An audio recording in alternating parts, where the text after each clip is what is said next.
बंधु माने भी अछंती बंधु माने ये गोटे दिन आसे दिन पलाए चाकरी पाई एप्लिकेशन दबा चाकरी पाई धाड़ी रे ठिया हवा इंटरव्यू दबा आउ चाकरी पाई मुख्यमंत्री हाथरू चाकरी कागज नवा ये गोटे आम स्वप्न जहाँ किछि क्षण पर वास्तव रूप नब। देखो मो कैरियर जेहेतु मु बात्या बन्या अंचल रे राजनीति करे बा बढ़ी साधारण पुलिस अपेक्षा फायरमैन मानक ऊपर मोर श्रद्धा सम्मान सबुठु अधिक। कारण गछटे पड़ू आंदोलनटे हो घरे निया लागू कि कुटागदा पड़ी जाऊ जदि काहाकू डायल करिवार थिवो आपणको नंबर समस्ते आग डायल कर जिवे पुलिस पहुँचु पहुँचु बेले बेले आम मन रे आसे कि सब बेले निया लिभिगला बेले फायरमैन आसुचंती। आमे छुआ बेलू भी एक कथा शुणीचु आज शासन रे आमे माने बसिला परे भाबुचु सतरे कौन निया लिभिगला परे फायरमैन पहुँचती कि प्रकृत रे दूरता गाड़ीर व्यवस्था आमर इनफॉरमेशन पानी भरिवार समय ये सबको समय लगे बोली बड़ होला पर आमे जानि पारुछु। आमे फायरमैन मानकर मेंटल हेल्थ पाई मु सब बेले जेतेबेले फायरमैन मानकु देखे मु भावे कि जेतेबेले गोटे घर पड़ी जाउची कि विभिन्न जगार एक्सीडेंट होउची जीवन पाई करुण चित्कार करुथिबा लोकमानक भितरे भी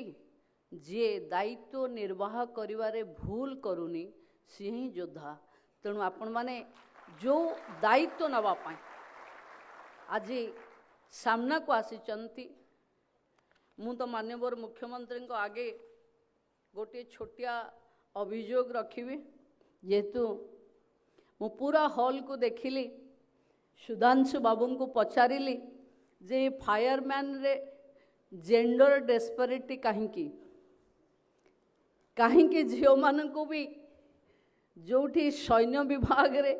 नौसेना रे आकाश रे उड़ीवा पाई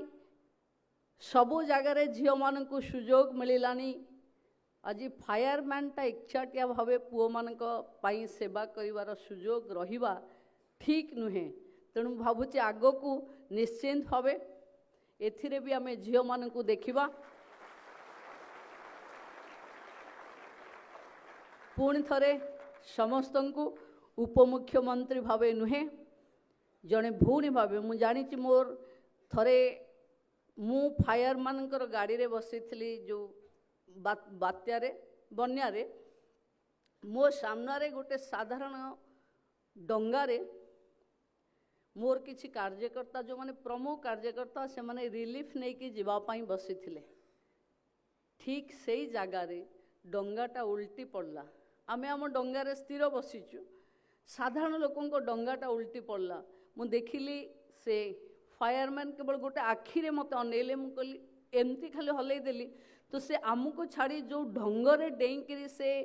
बंचेले मो सामने आई सैल्यूट रियली सैल्यूट यू कि ये एटीट्यूड ये मानविकता ये मानसिकता जे पर्यंत आम पाखे रहिबो काली आमे गोटे साधारण पिला थिले आज अग्नि योद्धा हवा